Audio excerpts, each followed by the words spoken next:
Was the night before Christmas, and Bills fans be crazy, thinking it's Josh Allen's fault that we lost to Tom Brady.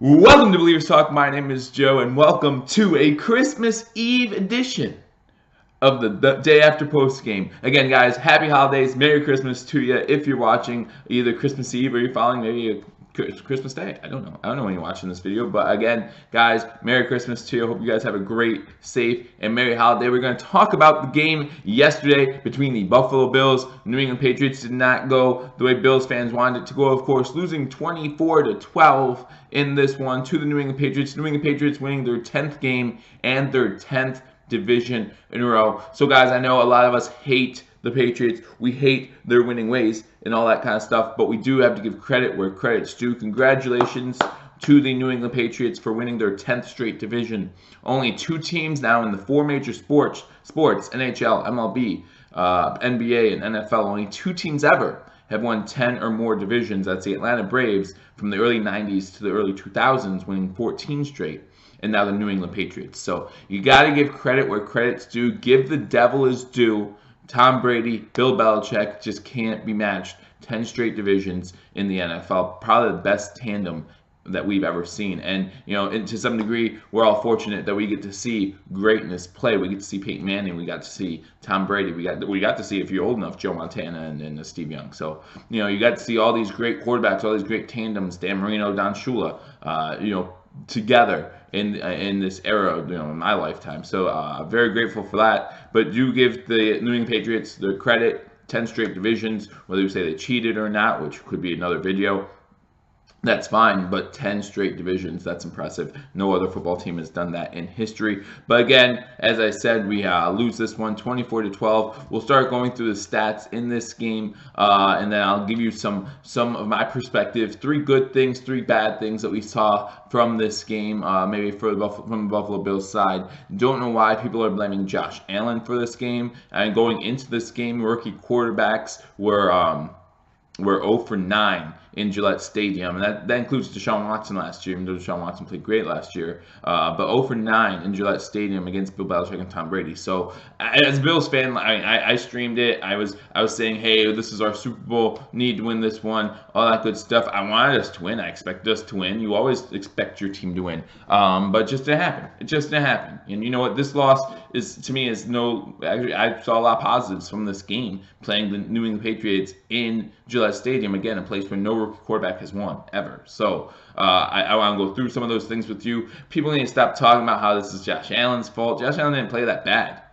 Didn't play that bad at all, but we'll get into all that. Let's start with the statistics from this game here on Believers Talk. When we talk about the day after, we talk about the winners first. So go to New England, and New England, Tom Brady was 13 for 24, 126 yards, 1 TD, 2 interceptions, was sacked once. Brian Hoyer came into the game late, as the game was well in hand, went 0 for 1 in this one. Sony Michel, of course, running the ball. They ran the ball so much, it was insane. But Sony Michel was the leading rusher, 18 carries for 116 yards and a touchdown. Cordarrelle Patterson went 4 for 66.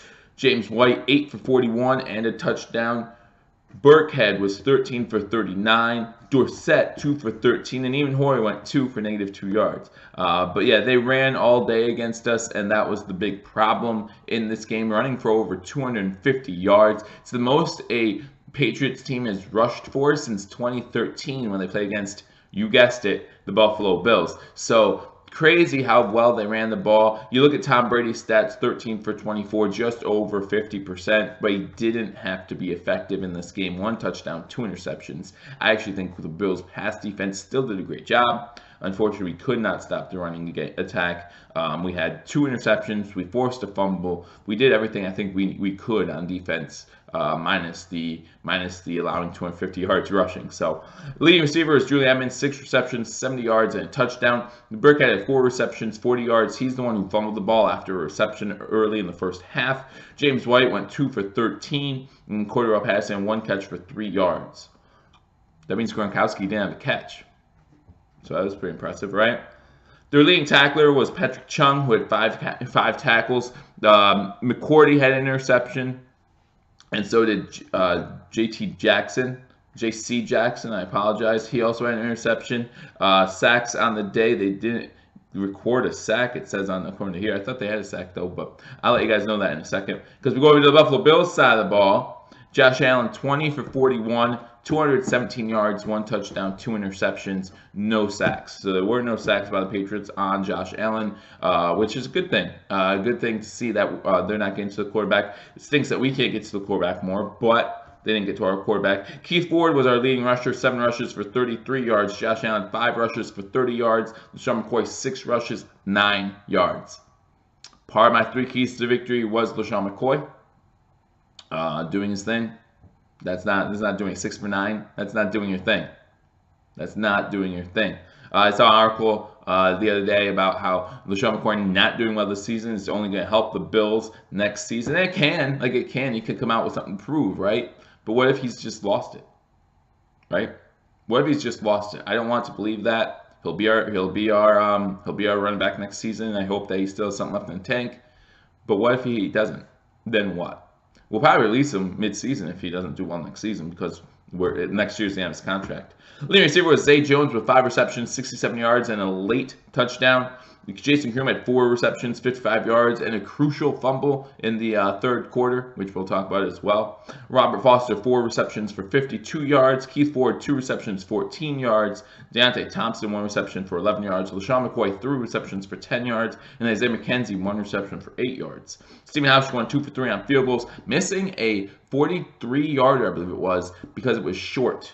Hit the crossbar and bounced out. Now, I'm not saying that we're married in this game. We need a lot more help than that. But, again, I don't think Stephen Hauschka has looked great since he got hit by that New York Jets player. I think it was Williamson, who, by the way, got ejected from yesterday's game, too, for the Jets. So, maybe that's something to look into as well. But I don't think he's looked right since then, and I hope that during this offseason he can get healthy. Good for him toughening it out, coming out, playing these games. And I don't think we could do any better in free agency or on the waiver wire or anything like that. But I do hope that he gets healthy during the offseason and he could be back to Stephen Hauschka, because he's not normally going to miss a 43-yarder short.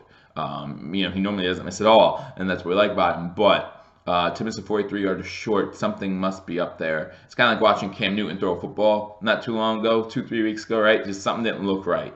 And something's not right with that. So hopefully he can get healthy. On defense, our leading tackler was Lorenzo Alexander. Had 8 tackles in this one. Lorenzo Alexander has just played great this whole season. He also had an interception in this game. Would love to see him come back next year for the Buffalo Bills. Great season for him. Mike Guy had 4 tackles. He also had a fumble recovery. Jordan Poyer had an interception in this one as well.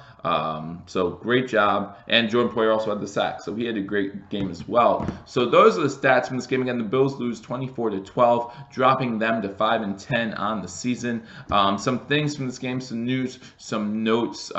Again, Josh Allen didn't play that bad. Remember the second throw of the game, right? Second throw of the game, he has, I think he has Isaiah McKenzie over the middle of the field. Boop, right through his hands. Incomplete. Second possession of the game, he has Robert Foster on a deep streak route, right? What happens? Oh, the sun, I can't catch it. You can't blame Josh Allen for those type of decisions, because both balls were right there. Both balls you could have caught, and you didn't. And that changes the whole perspective of this game. Even if McKenzie's catch is the last play of that drive, right? We punt the ball. Instead, start with the ball at the 41 and coming down and scoring. They start with the ball maybe around that's another 15 yards. So let's say a 25-yard line. Okay? And then it's a little more difficult to score then. I mean, sure, we allowed 250 yards rushing offense. I'm pretty sure they would have just ran it some more and had a fine time with it, right? But it makes it a little bit different. And plus, you give your defense a little more time, whether it be a minute, 2 minutes, a little more time to rest and have confidence in this offense to do their part. Because the defense did their part for mostly. Again, the 250 rushing yards is completely a bad thing. We're not gonna condone that. Okay? They ran the ball all day with us. They ran that stupid wide receiver sweep route or sweep run 4 or 5 times. That's not acceptable. And all 5 times it was, they gained more than 10 yards all 5 times. That's not acceptable, okay? Your defensive end needs to keep contained on the edge, and then, you need to bounce that guy back on the inside, and then make the other one tackle or let other defender make a tackle. That's what you need to do. For that to work 5 times in this game is not acceptable. It's just not. Your defense needs to play smarter than that. Leslie Frazier hopefully will be on them this week after Christmas, letting them know that that's not an acceptable way to play football in this game, in today's NFL. You cannot allow over 250 yards rushing offense. Again, the passing defense did their thing. Jordan Poyer had a good game. Lorenzo Alexander had a lot of tackles, but he was missing some things too. But passing the ball, we did great. Tom Brady threw 2 interceptions. How often does Tom Brady throw 2 interceptions? It's actually not that often. Okay, so you could say he didn't have to throw a lot, and he didn't. Only 24 times. He didn't have to throw a lot because they were running the ball so effectively. You're right. But no quarterback wants to throw 2 interceptions, and he did.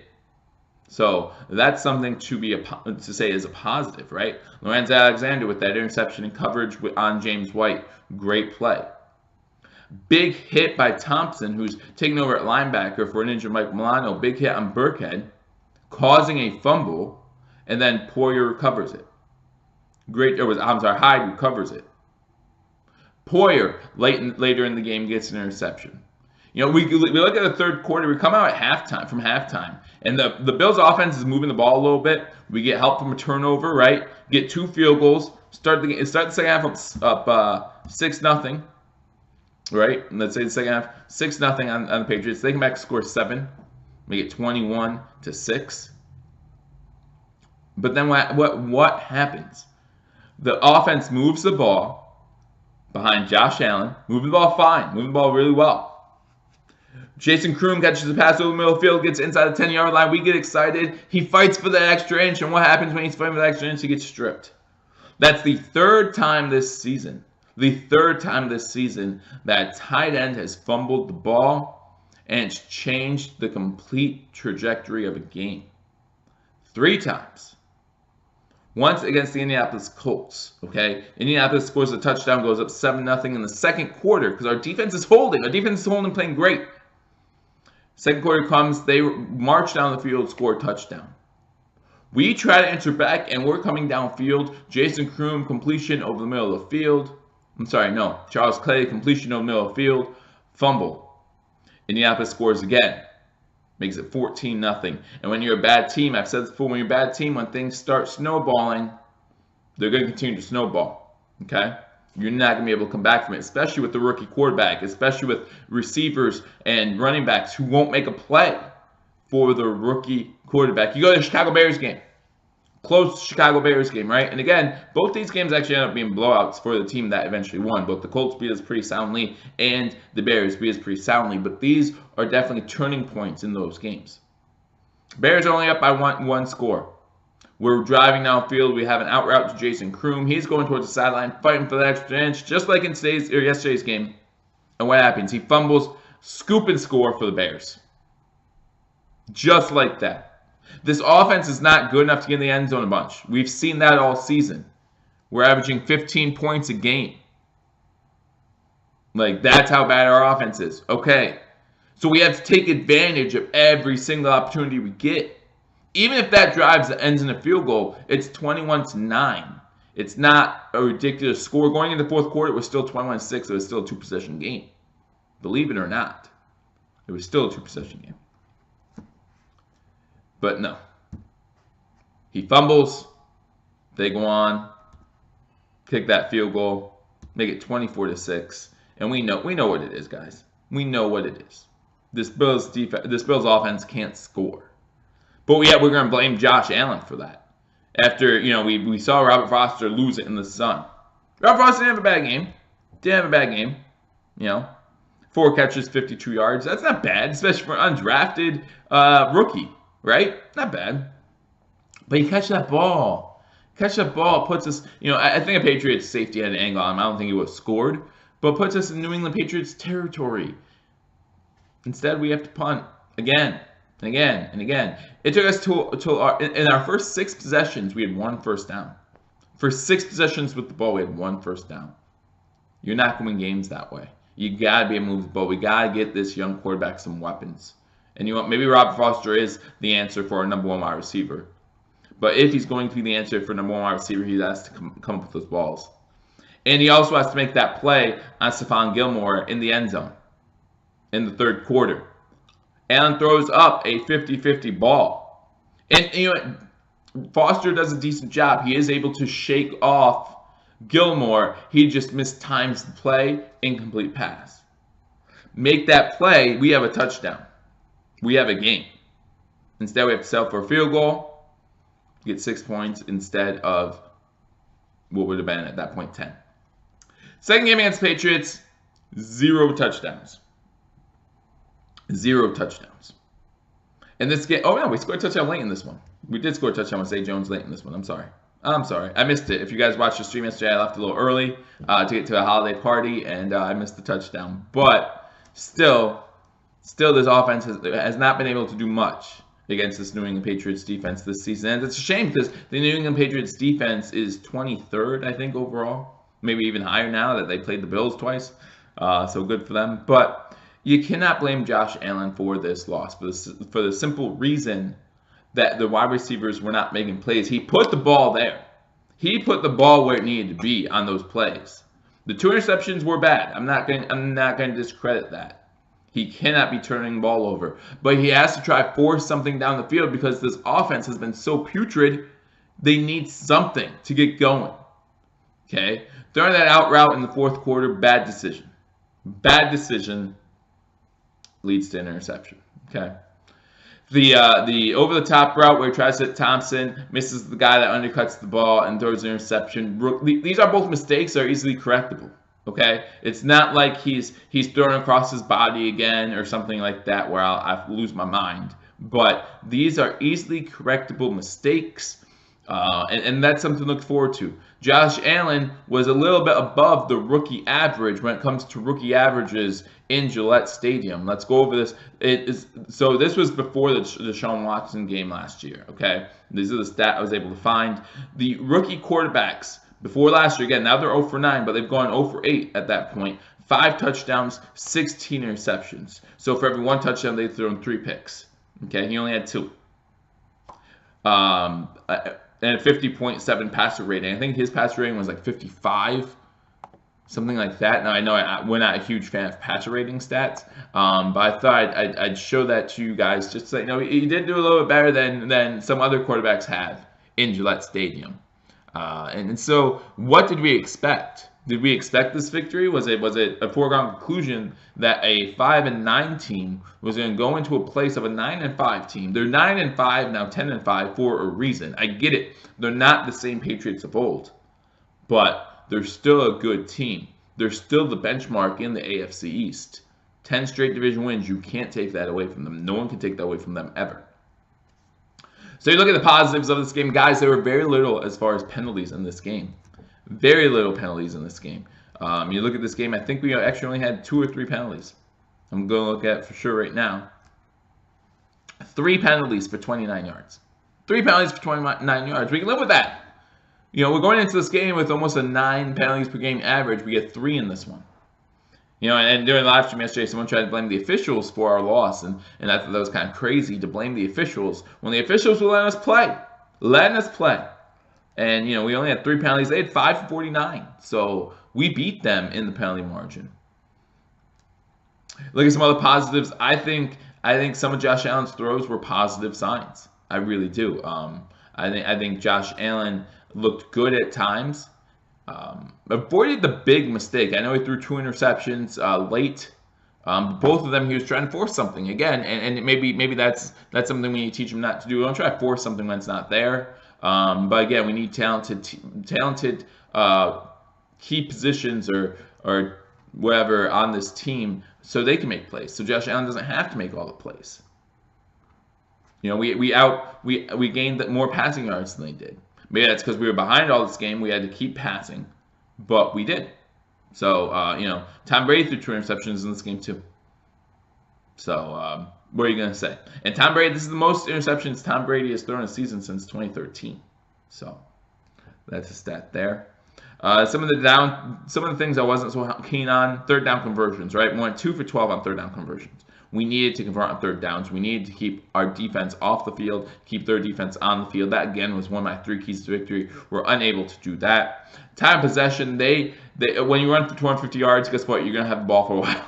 So time possession was completely in New England's favor. They had the ball for almost 36 minutes, and we only had the ball for 24 minutes.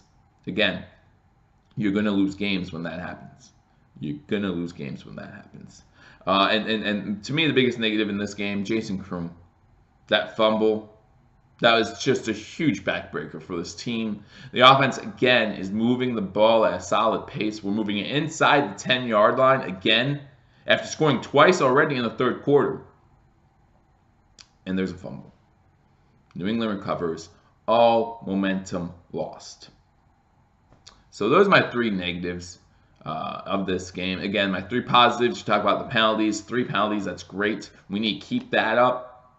Keep that up. Remember, guys, we're allowed 250-plus yards rushing.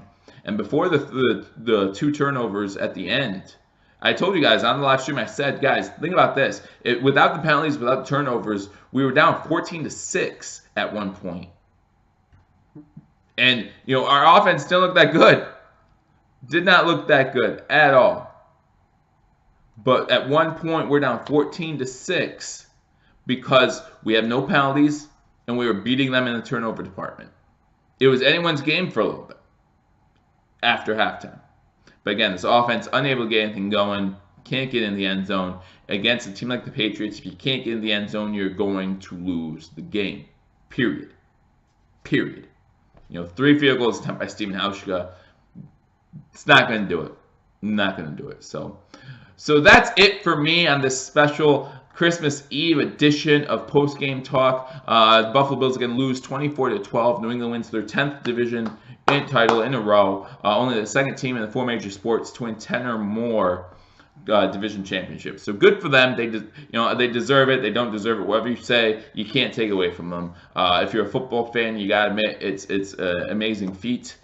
So the Patriots, not only with the win do they get back to a division title, get back into the playoffs, with a Houston Texans loss to the Eagles, they are now, again, the number 2 seed, looking to get that bye. No offense to the Eagles. I was really hoping that the Houston Texans would win that game and keep the 2 seed, but it doesn't happen that way. New England's now the 2 seed. Go play the Jets next week in Week 17 for an opportunity to keep that 2 seed, possibly maybe even get a 1 seed depending on what happened in the Kansas City game. Kansas City lost, so if Kansas City loses, San Diego loses, Los Angeles loses, and New England wins, they might still have an opportunity to get that 1 seed. I'll take a look at that and let you know more about that later in this week. But again, Merry Christmas, everybody. Happy Christmas Eve. Don't forget to subscribe to Believers Talk. Hit that subscribe button down below somewhere. And once you hit that subscribe button, hit that notification bell because we will be going live from time to time.